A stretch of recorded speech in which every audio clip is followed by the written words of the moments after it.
اقبال علیہ الرحمہ فرماتے ہیں بے بند صوفی و ملا اسیری حیات از حکمت قرآن نگیری بے آیتش ترا کار جز ان نیست از یاسین او آسان بمیری کہ بھی آج انسانہ نے صرف قرآن پاک نو ثواب دی خاطر رکھ لیا ہے. ہاں ثواب بھی ضروری ہے بلکہ اس وجہ تو رکھ لیا ہے کہ بھی دکان دا افتتاح کرانا ہے, دکان نویں بنائی ہے, افتتاح کرانے واسطے قرآن پاک پڑھا لئیے, اے برکت پیدا ہو جاوے گی, ثواب مل جاوے گا. جس وقت دکان صبح دے وقت کھولنی ہے ریڈیے دے ہوتے قرآن پاک دی تلاوت لا دئیے تاکہ برکت پیدا ہو جاوے. اور جس ٹائم انسان مردہ پیا ہوئے اور انسان مردہ پیا ہوئے صاحب قرآن نو بلائیے یار یاسین پڑھے دی روح آسانی نال قبض ہو جاوے.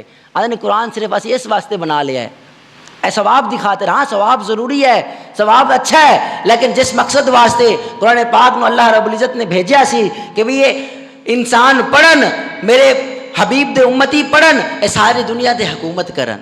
اس لیے اقبال روندے رہے نا.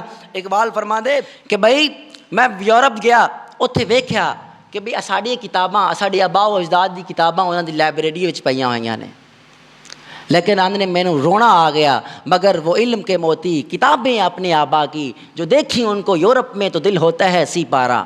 آپ فرماندے نے جس وقت میں لائبریریاں ویکھیاں اس دے وچ ساڑے آبا و اجداد دی تحقیق پئی ہوئی سی, ساڑے آبا و اجداد دی تحقیقات نال وہ لائبریریاں بھریاں ہوئیاں سن. میں ویکھیا تو پھر کی ہویا مگر وہ علم کے موتی کتابیں اپنے آبا کی جو دیکھی ان کو یورپ میں تو دل ہوتا ہے سی پارا. کہندے میرا دل 30 ٹکڑے ہو گئے, میرے دل دے 30 ٹکڑے ہو گئے. میں افسوس کیتا کہ بھی جس واسطے قرآن پاک آیا سی, جنہاں واسطے علوم و فنون آئے سن, آج انہوں نے علوم و فنون چھڑ دیتے نے اور زوال دی طرف چلے گئے نے. اگر وہ اے علوم و فنون تے کار بند رہندے, اے پڑھدے رہندے, اپنے اولاداں تک اپنی نسلاں تک اے علوم و فنون پہنچا دے, اللہ پاک دے فضل نال آج وہ حکومت دی کرسی تے سلطنت تے براجمان. لیکن افسوس اقبال کہندے نے میں اس گل تے روندا رہندا. آپ فرماندے نے ایک دن میں روندا پیا سی, رات ساری رات روندا رہیا, اللہ رب العزت دی بارگاہ وچ عرض و نیاز پیش کردا رہیا. مالک کائنات مسلمان ذلیل و خوار کیوں ہوندے پے نے؟ تے اقبال کہندے نے میں ساری رات رہیا, صبح جب تہجد دا وقت آیا میں نفل پڑھے, پھر میں رونا شروع کر دیتا. اے اللہ, اے مالک کائنات, ہر طرف مسلمان ذلیل و خوار نے, ہر طرف انہاں دے جنگ مسلط کر دیتی گئی ہے, ہر طرف انہاں دے وچ فحاشی اور یعنی انہاں دے وچ آ گئی ہے, اکھاں دی ناپاکی انہاں دے وچ آ گئی ہے, دل دی ناپاکی انہاں دے وچ آ گئی ہے, اور انہاں دے بچے قرآن تو محروم ہو گئے نے, قرآن دی تعلیم تو محروم ہو گئے نے, اپنے آبا و اجداد دی میراث چھڑ دیتی ہے. کی وجہ ہے؟ مالک ہر طرف ذلیل ہوندے پے نے. عرض کردے نے کہ میں روندا رہیا, لیکن حاطف غیبی تو آواز آئی, اے اقبال تو جاندا نہیں, اے دل تا رکھ دے نے لیکن دل وچ محبوب نہیں رکھ دے, دل وچ دلدار نہیں رکھ دے, حضور صلی اللہ علیہ وسلم دی محبت نہیں رکھ دے, حضور صلی اللہ علیہ وسلم دے احکام تے عمل نہیں کر دے, حضور صلی اللہ علیہ وسلم دے فرامین اپنے بچیاں نو پڑھا دے نہیں. اس واسطے ذلت و خواری انہاں دی مقدر بن چکی ہے.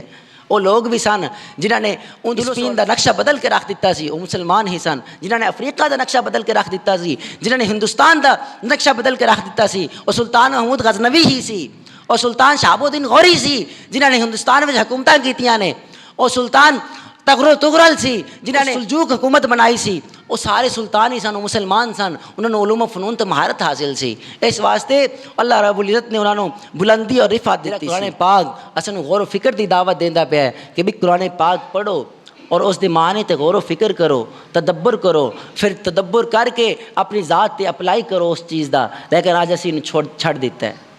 ہر کوئی مست میں ذوق تن آسانی ہے, تم مسلمان ہو یہ انداز مسلمانی ہے. اقبال نے آکھیا نہ حیدری فقر ہے نہ دولت عثمانی ہے. آپ فرماندے نے تواڈے کول تو کچھ بچیا ہی نہیں.